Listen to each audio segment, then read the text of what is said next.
One thing I want to point out about LLCs and LPs is another fundamental reason that they are used, because they are blank canvases. They are not creatures of statute. That is a fancy practitioner way of saying corporations are defined statutorily, and as I mentioned, they always have directors, they always have shareholders, and they always have officers, and at least on day one, in terms of there being common stock generally on day one, they have a pretty finite array of options in terms of how those parties play with each other, and how some parties could be favored economically vis-a-vis another or not.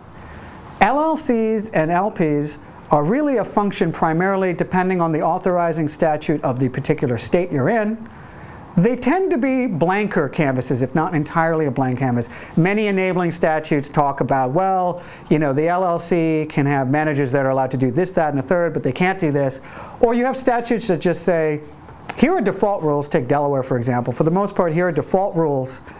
If you have some kind of charter document in an LLC, that would be an operating agreement. Let's go to the next slide.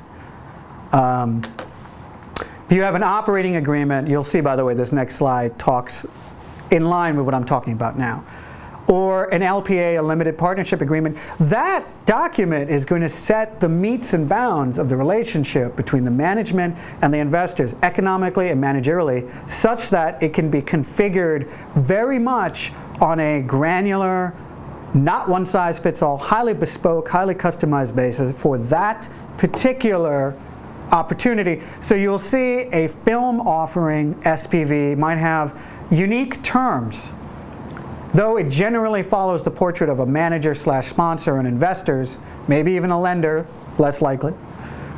But the way the investors get paid back might be very unique to film, as opposed to the common structures you might see in a real estate scenario where there's a waterfall. We'll talk about that, what that means, by the way.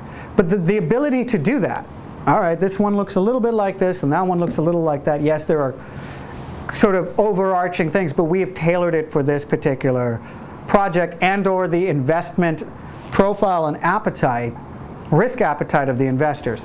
That's harder to do in a corporation, not saying you can't do it, but it's harder to do because then you have to create a whole new class. That class needs to be designated in the certificate of incorporation, which is then filed with the State Department. You don't have to do a lot of that stuff with an LLC or an LP. Often it's done internally by function of contract. And so that's one of the core reasons why LLCs or LPs are used.